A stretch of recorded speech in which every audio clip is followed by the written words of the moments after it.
নগদ টাকার সংকটে দেশের ডজন খানেক ব্যাংক। প্রতিদিনই বেশ কয়েকটি ব্যাংক এই সমস্যা সমাধানে দ্বারস্থ হচ্ছে কেন্দ্রীয় ব্যাংকের। বিশ্লেষকরা বলছেন, এতে করে ব্যাংক খাতের ওপর মানুষের আস্থা কমতে পারে, কারণ এরই মধ্যে বিদেশি ব্যাংকের সঙ্গেও লেনদেনেও কিছুটা প্রভাব পড়েছে। বিদেশি ব্যাংকগুলো কমিয়ে দিচ্ছে এলসি বা ঋণপত্রের সীমা।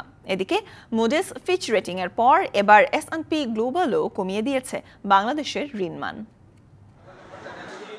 কোটা আন্দোলনের জেরে নগদ টাকা তোলার হিড়িক পড়েছে ব্যাংকগুলোতে। ব্যাংকাররা বলছেন, গেল কদিনে জমানো টাকা তুলতে এসেছেন এমন গ্রাহকের ভিড়ই ছিল বেশি। এটা মানুষের মধ্যে একটা প্যানিক, যেহেতু একটা জিনিস তৈরি হয়েছে, এটা তো আমরা কেউ চাইলে এটাকে অস্বীকার করতে পারবো না, হয়েছে, বাট এটাও আস্তে আস্তে সময়ের সাথে ঠিক হয়ে যাবে।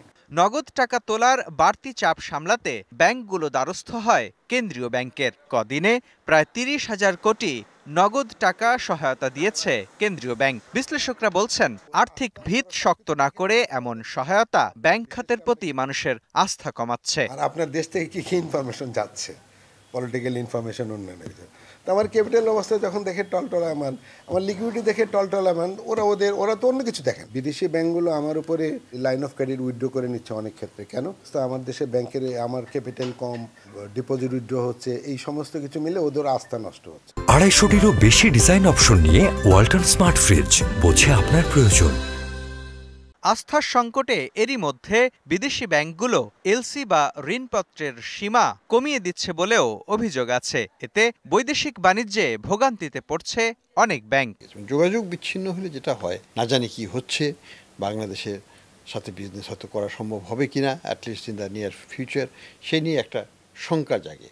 দেশের ভিতরের যা অভ্যন্তরীণ পরিবেশটাকে আমাকে ঠিক করতে হবে।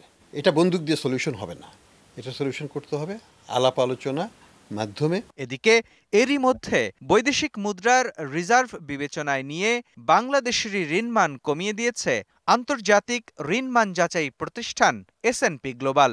এর আগে অন্য দুই প্রতিষ্ঠান মুডিস ও ফিচ রেটিংও বাংলাদেশের ঋণমান কমিয়েছিল।